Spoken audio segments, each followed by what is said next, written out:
David Tafuri, a former foreign policy advisor to the Obama campaign and a former State Department official. That's the question on everybody's mind, David. There were so many red flags about this guy, 2 FBI investigations, yet he still manages to get hold of a couple of guns legally and commit this atrocity. How do we stop lone wolves like him in the future? You know, we basically have 3 fronts against ISIS now. We have the traditional front, which is the battlefront in Iraq and in Syria, and now also in Libya.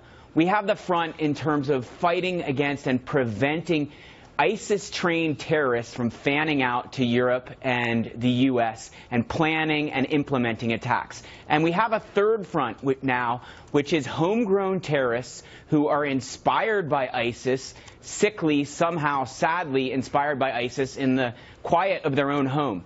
They're the most difficult to detect, and that's what's really going to be a big obstacle and challenge for law enforcement authorities in the U.S. Now, this terrorist, the Orlando attacker, did come across the FBI's radar, and we would hope that they had tracked him closely, but they did do an investigation. They did speak to him, and apparently, when they compared it to others who they viewed as real threats, they determined that he was not a threat. It's unfortunate, and I expect there will be a change in procedure as a result. But how are you going to know whether this was just some angry, maybe bipolar individual who was conflicted about his sexuality and decided to shoot up a gay nightclub versus somebody who really was an ISIS sympathizer? I mean, just because he claimed he did it on behalf of ISIS doesn't necessarily mean that was true, does it?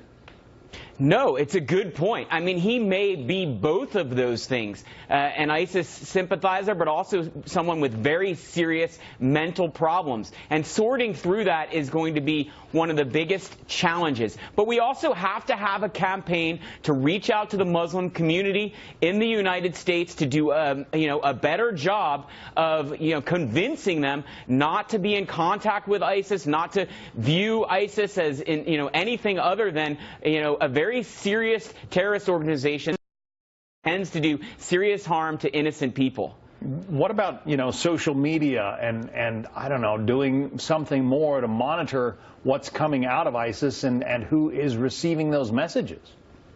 Well, social media is a big part of it. Obviously, ISIS has done a good job, unfortunately, of recruiting people through social media, of reaching people around the world through social media. I think there is a very active campaign to shut down that social media and to counter the information that comes across on social media. There are experts that, know more about what we're doing and what we could do better. We, of course, have to be vigilant also, though, about protecting, freedom of speech and freedom of getting information through social media, which so many of us do. The FBI, as I understand it, was not allowed to share the results of its investigation. Once they looked into this guy and the concerns that they had and found they had to close the book on the investigation, that was it. They were not allowed to share that information with local police departments, for instance. Now, maybe that's a good thing. I don't know, but it does.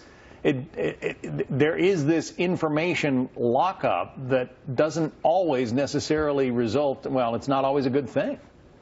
That's a really unfortunate part about this, too. Too many of our law enforcement and intelligence agencies are still siloed and are not sharing information. I think we've made progress on that, on improving the sharing of information. But, tragedies like this will, cause changes in procedure, and hopefully there will be more sharing of information like this between the law enforcement authorities so that we can better identify people like this attacker.